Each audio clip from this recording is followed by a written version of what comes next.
అసలు ప్రైవేటీకరణని వ్యతిరేకించేటువంటి మన రాష్ట్ర ప్రభుత్వం విజయవాడ మన వైజాగ్ స్టీల్స్ కూడా కొనుగోలు చేస్తాం, దాన్ని కూడా ప్రభుత్వం ఆధ్వర్యంలో నడిపిస్తామని చెప్పినటువంటి రాష్ట్ర ప్రభుత్వం ఒక హైవే పూర్తిగా ఎందుకు ప్రైవేట్ వ్యక్తులకు అప్పగించాలి, ప్రభుత్వమే నడపొచ్చు కదా, టోల్ ట్యాక్స్ వసూలు చేయొచ్చు కదా అనేటువంటి విమర్శలు కూడా వచ్చినాయి. దీనిపైన కూడా మీరు స్పందించాలి. డెఫినెట్ గా ఏంటంటే ఒక సంస్థ వేరు, దాన్ని 60 సంవత్సరాలు 1970 50 సంవత్సరాల నుంచి ఆ సంస్థలో పనిచేస్తున్నటువంటి వ్యక్తుల ఆత్మగౌరవం, లేకపోతే దాంట్లో పాటు ఉన్నటువంటి మమకారం, లేకపోతే ఆ సంస్థ ఒకవేళ ప్రైవేట్ అయితే దాని ద్వారా కంటిన్యూస్ గా దాని కొనసాగింపుగా అనేక సంస్థలు అయ్యేటువంటి పరిస్థితిలో ఉంది. వీలైనంత వరకు దాన్ని ఆదుకోవాలనేటువంటి ఆలోచన చేసింది తెలంగాణ ప్రభుత్వం. దానికోసం కొంత ప్రయాస చేసింది. తెలంగాణలో ఉన్నటువంటి ఏదైతే టోల్ కు సంబంధించింది ఉందో, ఇది అంతటా దేశమంతటా అన్ని ప్రభుత్వాలు, కేంద్ర ప్రభుత్వం కూడా దీనికి ఒక ప్రణాళిక ఏర్పాటు చేసి ఔటర్ రింగ్ రోడ్ అంటే ఔటర్ రింగ్ రోడ్ అయినా రీజనల్ అయినా ఇట్లాంటి రోడ్లు ఏర్పాటు చేసినప్పుడే వాటి పైన ఈ పన్ను వసూలు చేసే విధానం కూడా ఒకటి ఏర్పాటు చేసింది. అందులో భాగంగానే మేము కూడా ఒప్పుకున్నాం. కానీ లేకపోతే మేము వసూలు చేసుకోకపోవడానికి మాకేమైనా కష్టమా? తెలంగాణ ప్రభుత్వమే వసూలు చేసుకుంటే మళ్ళీ అన్నది కూడా అపవాదే ఉంటది. అసలు టికెట్లే కట్ చేస్తలేరా అంటారు ఇక. అట్లా కాబట్టి ఒక దేశవ్యాప్తంగా ఉన్న విధానాలను అమలు చేసే ప్రయత్నమే చేస్తాం, కానీ దేశ సంపదను అమ్మాలి అనేటువంటి ఆలోచన మాకు లేదు. ఈ దేశ సంపదను అమ్మొద్దు.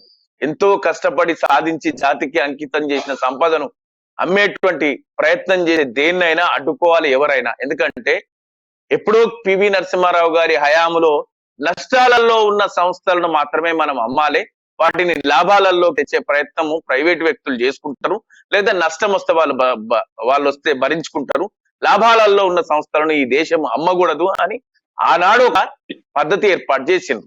ఎందుకు అంటే బంగారు తాకట్టు పెట్టి ప్రభుత్వాన్ని నడిపిస్తున్నటువంటి తరుణం అది.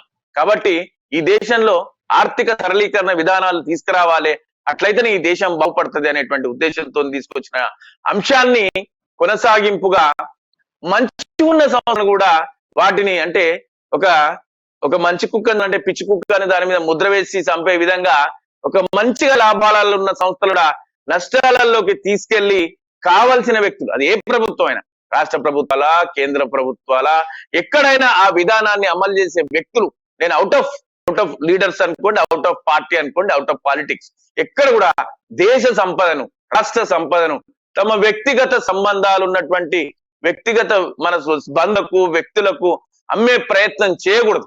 భవిష్యత్ భారతం అంతా కూడా బంగారుమయంగా ఉండాలి. ఈ దేశానికి సంపద ఉండాలి.